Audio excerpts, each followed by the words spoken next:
In this guide, I'm going to show you how you can farm gems fast here and summon heroes on Roblox. Before we do get into this guide, make sure to like the video and subscribe to the channel with all notifications on. It really does help with the channel and it lets us know that you want more content like this. We'd greatly appreciate it. And if at any point with this guide you had any questions, just ask them down in the comment section below and we can help you out further. I'm going to be doing my best to reply to every single comment down there. But anyways, getting straight into this. If you farm gems the wrong way, your progress slows down so much, so the best method is to focus actually on story mode. Every stage that you complete for the first time will give you about 250 gems, which is extremely huge early on.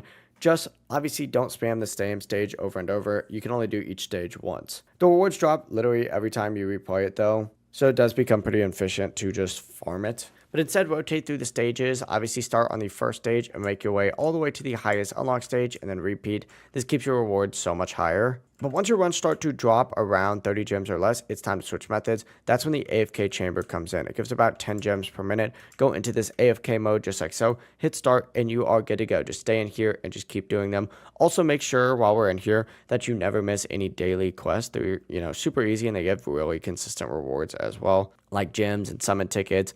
Also, if you can do Nightmare Circus, go ahead and do that as well because it'll give you hundreds of gems in one run depending on how far you get. Skipping it is basically losing free progress. Not to mention, don't waste your time on gem dungeons. Even though they do give fixed rewards, they are limited per day, and it's better to just use those entries on things like mythic shards or fusion crystals, since those are way harder to get. You should also use any codes as well. Codes will give you gems instantly, so make sure you do them whenever there is some new ones. And finally, play the tournament mode. Each win will give you about 50 gems, and even if you don't reach the high ranks, you still get pretty solid, so the best strategy is just doing all of those. If you guys have any questions, ask them down in the comment section below, and we can help you out further. I'm going to be doing my best to reply to every single comment down there. Before you do leave this guide, make sure to like the video and subscribe to the channel with all notifications on. It really does help us out and lets us know that you want more content. Have a great rest of your day, though. Peace.